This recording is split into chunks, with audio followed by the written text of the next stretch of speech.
Souvent, la cause qui fait qu'on est bloqué dans l'apprentissage japonais, c'est le manque d'exposition à la langue. C'est ce qu'on appelle de l'immersion. C'est l'exercice qu'on va faire aujourd'hui. C'est très simple, il nous suffit d'analyser des médias japonais natifs. Par exemple, あの頃の夏は、Anokoro, on peut le voir directement comme une expression qui veut dire à cette époque. On le retrouve ici en tant qu'expression. Techniquement, c'est le ano qui veut dire ce. Ça peut renvoyer à un objet, mais également à un concept. Ici, ça va être koro qui veut dire l'époque. Et le ano dénote une certaine notion de distance. Donc anokoro, ça va être une période qui est plus ou moins distante du moment où on parle. Donc littéralement, Anno Colo, ça va être à cette époque là-bas qui est lointaine. C'est pour ça qu'on peut le traduire directement par à cette époque. Ça renvoie au passé. Il est suivi derrière de la particule de possession no qui va nous permettre de relier Anno Colo avec le nom qui vient juste après, qui est Natsu. Natsu, cela signifie l'été. Donc l'été de cette époque. Et puis derrière, on a la particule de thème wa. Donc on pourrait la traduire par à propos de l'été de cette époque, à propos de cet été lointain, donc très certainement en souvenir du passé. あの頃の夏は、Au passage, dans les sous-titres, les mots qui sont entre parenthèses, c'est très souvent les noms des personnages qui parlent. Donc ici, c'est le personnage Menma qui dit Jintan. Jintan, c'était le nom du garçon. Donc elle interpelle et puis elle lui dit Abunai yo. Abunai, c'est un adjectif en i qui signifie être dangereux. Donc elle lui dit c'est dangereux. Et puis on a le yo qui est une particule qui rajoute de la force en fin de phrase. Peut-être que vous l'avez déjà vu utilisé tout seul directement, comme ceci, qui est son usage bien correct.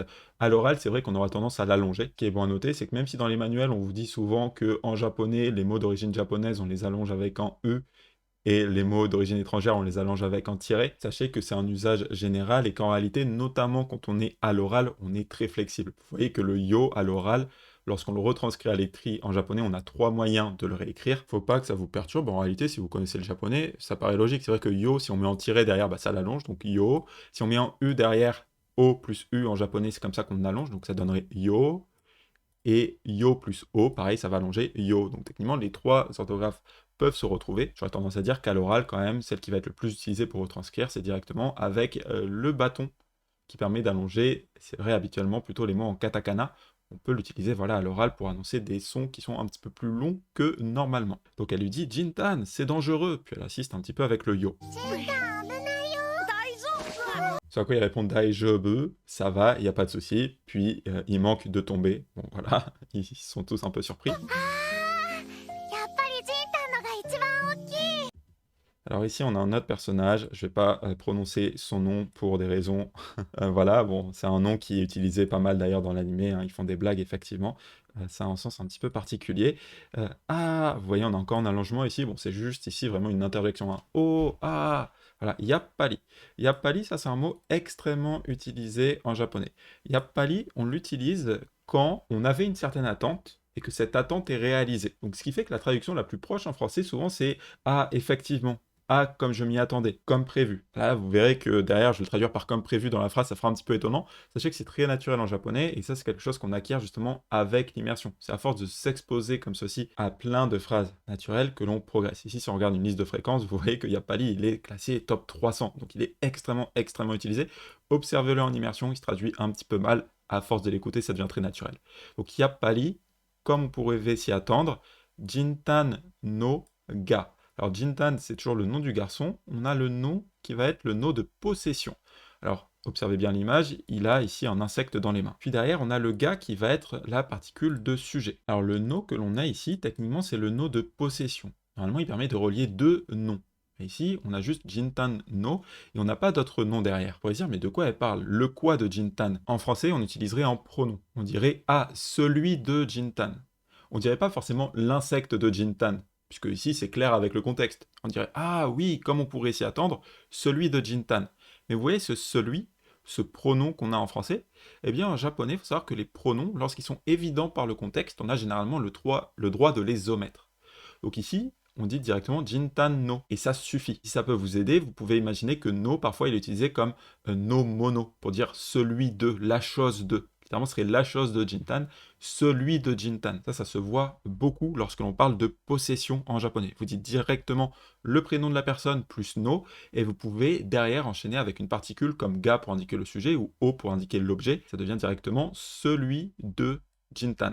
Ga, particule de sujet. Ichiban, ichiban, c'est un nom que l'on peut utiliser comme adverbe pour dire le plus. Littéralement, ça veut dire numéro 1. On a ichi qui veut dire 1 et ban qui veut dire le numéro.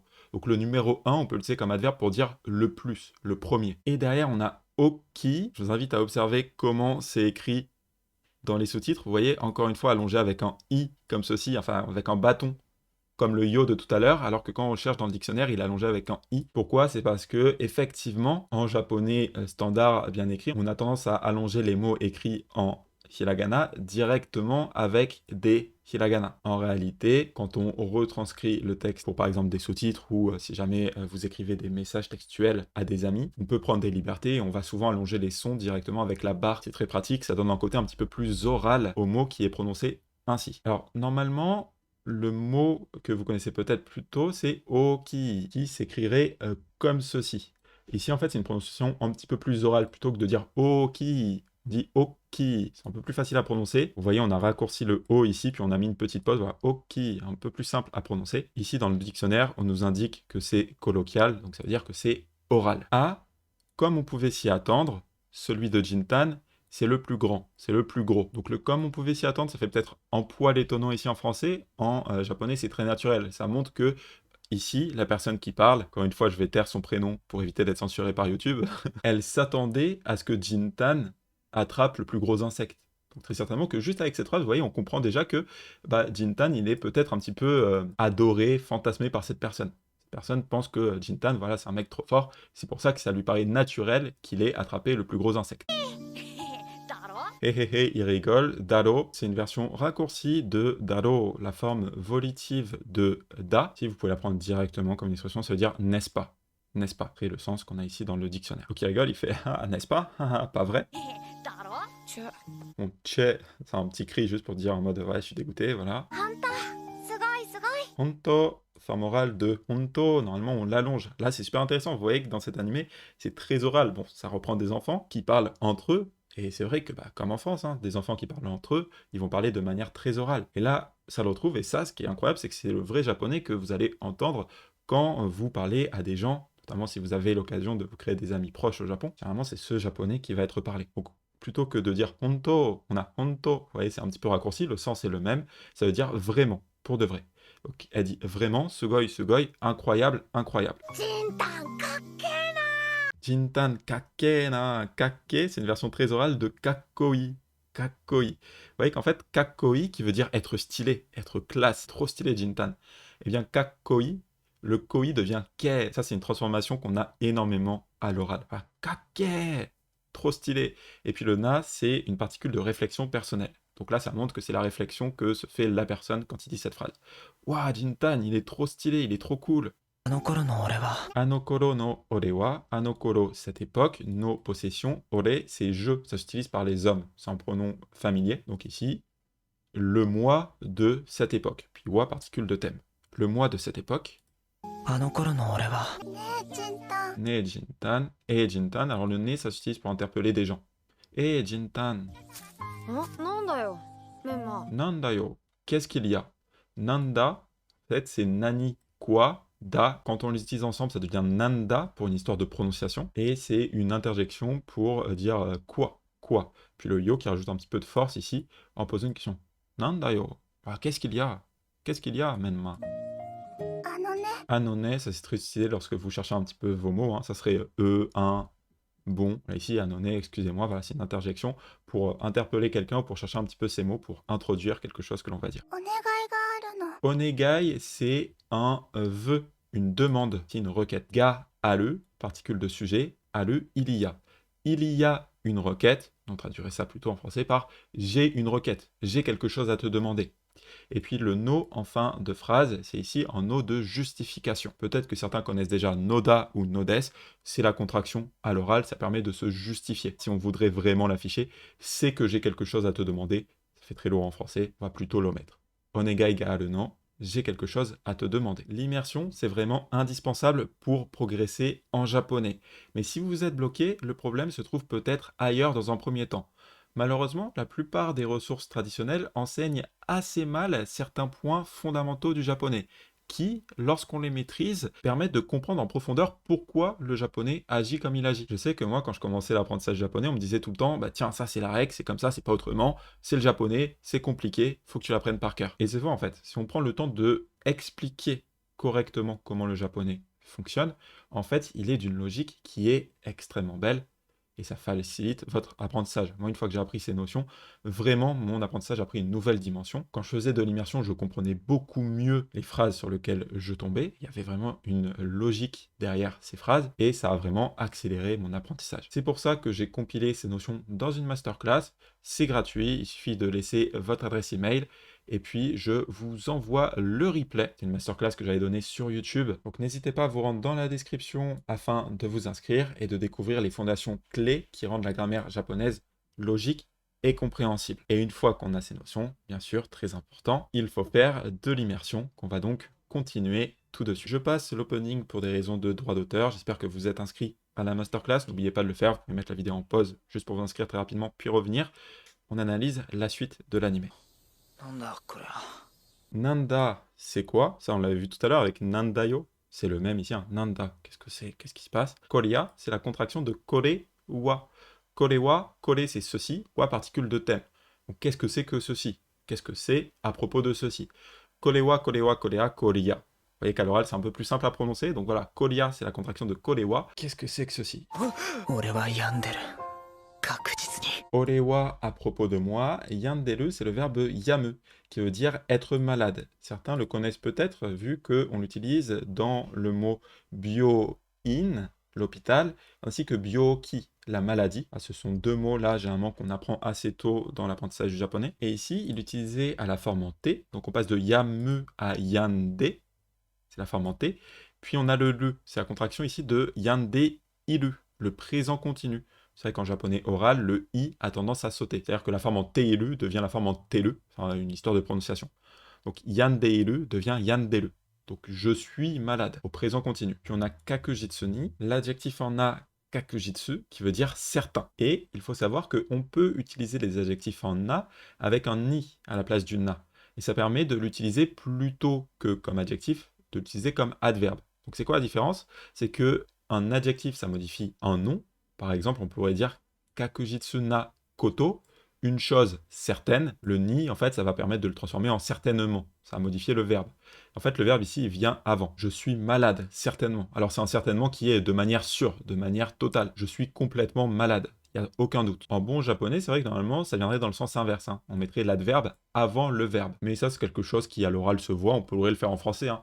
Je suis complètement malade. Ou alors, je suis malade, complètement.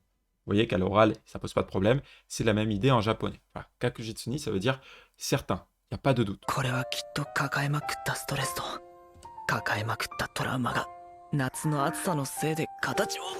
Kore wa, à propos de ceci, kitto. Kitto, ça veut dire certainement. Ça exprime une certitude qui est environ à 90%. Vous êtes quasiment certain de quelque chose. Kakae makutta. C'est d'abord le verbe kakaeru, qui veut dire littéralement tenir ou porter dans ses bras, et on va du coup l'utiliser avec certains types de problèmes, notamment avec le stress en fait. On pourrait dire stress o kakaeru, pour dire tenir ou porter dans ses bras du stress, bon, ça veut dire directement être stressé, être stressé. On va y revenir, on aura le stress un petit peu plus tard. Donc kakaeru, ici ça va être avoir dans ses bras. Puis on a derrière makutta, qui va être le verbe makuru, et on nous trouve le sens ici en tant que suffixe d'un verbe obsessivement, agressivement. Ici, effectivement, il est utilisé en tant que suffixe du verbe kakaeru. En fait, quand vous utilisez la laine yoke, qui est ici cette tige, on passe de kakaeru à kakae, suivi dans notre verbe, le verbe ici va être auxiliaire. Et donc ici, on a un petit peu l'idée, vous pouvez imaginer l'image qu'il y avait du stress, il l'a pris, il n'a pas arrêté de le prendre. Donc voilà, c'est le coup de stress après stress après stress. C'est ça l'idée de makuru. Quand il est utilisé en tant que suffixe après un verbe, c'est que c'est quelque chose qui est fait de manière répétée, traduit ici en français par obsessivement ou agressivement. Donc kakae makuru, ça veut dire ne pas avoir arrêté de recevoir quelque chose. Et ici, derrière, on a sutoresu, qui va être le stress. Ici, c'est plutôt transparent, du coup. Qu'est-ce qui se passe en japonais quand on a un nom comme ici, stress, et que juste avant, on a un verbe, c'est que le verbe va qualifier le nom. Donc ça va être le stress que j'ai pas arrêté de recevoir. Alors je vais prendre le raccourci de le traduire par recevoir parce que c'est un peu plus naturel ici en français. Donc le stress que j'ai pas arrêté de recevoir, le stress que j'ai pas arrêté de me manger. To, to c'est la particule qui veut dire et. Donc le stress que j'ai pas arrêté de me manger et これはきっと抱えまくったストレスと抱えまくったトラウマが夏の暑さのせいで形を kakae makutta, donc encore une fois que j'ai pas arrêté de manger, puis on a torauma qui vont être les traumas. Vous voyez encore un problème, hein, donc ce kakaeru qui s'utilise vraiment avec les différents types de problèmes que l'on peut avoir. L'idée c'est qu'on tire dans les bras des problèmes, voilà, on pourrait dire les traumas que je me trimballe, que j'ai pas arrêté de me trimballer. Vous voyez qu'on a cette idée de prendre, voilà, de prendre les traumas. Toujours avec le makutta qui indique que voilà, c'est quelque chose où vraiment qui s'enchaîne. Donc tout ça, ils vont être sujets. Donc les traumas et le stress vont être sujets de Natsu no Atsusa. Natsu, l'été, no possession. Atsusa, c'est la chaleur. Atsusa, la chaleur. Donc la chaleur de l'été. Certains connaissent peut-être l'adjectif en i, atsui. Quand on remplace le i final d'un adjectif en i par un ça le transforme en nom qui va nous servir à quantifier la caractéristique de l'adjectif. Alors ça peut faire un petit peu peur. Concrètement, atsui, chaud, atsusa, chaleur. C'est le degré d'à quel point quelque chose est chaud. On pourrait avoir l'inverse, hein, par exemple, samui, être froid, samusa, ça va être la fraîcheur, à quel point quelque chose est froid. Natsu no atsusa, la chaleur de l'été. No c'est un nom qui veut dire la faute de la chaleur de l'été. Puis on a le de qui va être la particule de moyen. Donc, à cause de la faute, nous, c'est on va directement le traduire par à cause de. Littéralement, vous voyez que c'est par le moyen de la faute.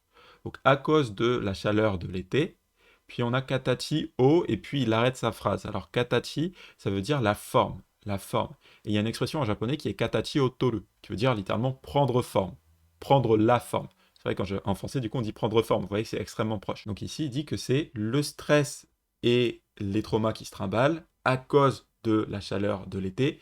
Ça a pris forme. Alors, il ne termine pas sa phrase parce qu'il a interrompu, mais c'est ce qu'il s'apprêtait à dire. Ça a pris forme. Alors, c'est vrai qu'ici, ça peut paraître encore un petit peu flou au moment où on est dans l'animé. Si je vous donne l'explication, c'est parce que en réalité, la personne qui est là, il est le seul à la voir. Donc, en fait, c'est une apparition que lui seul peut voir. Qui se dit, bah, voilà, en fait, c'est tout mon stress et mes traumas qui a pris forme, en fait. Je commence à halluciner pour le contexte afin de comprendre cette phrase. しかも思春期の性衝動まで絡んできたか Kamo, cela veut dire de plus. Shishunki, c'est la puberté. La puberté, étonnamment, c'est un mot qui est relativement utilisé, notamment dans tout ce qui est médias de fiction, puisque c'est vrai qu'il y a très souvent des personnages qui sont un petit peu adolescents qui apparaissent. Donc la puberté, nos possessions. Puis ici on a se shodo, alors ça veut dire des pulsions sexuelles. Pourquoi est-ce que ça veut dire ça? On a ici shodo qui veut dire des pulsions. Des pulsions, puis on a le se qui renvoie à tout ce qui va être le sexe, hein, on l'utilise notamment dans Dansei pour dire les hommes, Josei pour dire les femmes, et ici il dit du coup les pulsions sexuelles de la puberté. Made, ça veut dire jusqu'à. Puis on a karande kita ka. Karamu, c'est un verbe qui veut dire se lasser. Vous pouvez imaginer vraiment quelque chose qui s'enlace comme ceci. Hein. Karamu, voilà, ça va être un petit peu ce geste-là. Karamu. Il est utilisé ici à la forme en te kuru, donc on passe de karamu à karande, puis on a collé l'auxiliaire kuru pour dire venir. Donc venir s'en mêler. Venir s'en mêler. Et ici, au passé, vu qu'on est passé de kuru à kita. Donc de plus, jusqu'aux pulsions sexuelles de la puberté, sont venus s'en mêler. Puis on a le cas derrière qui montre qu'ici, il se pose une question. Alors le jusqu'à, ici, on pourrait presque le traduire en français par un même, hein, pour dire que voilà, jusqu'à ça, ça vient s'en mêler. Voilà, ça rajoute à tout ce qu'il y avait de dit précédemment. Que déjà, il y avait le stress, que en plus, il y avait les traumas. Et il rajoute, voilà, shikamo, en plus, jusqu'aux pulsions sexuelles de la puberté, elles sont venues s'en mêler. Donc tout ça qui se rajoute à l'ensemble.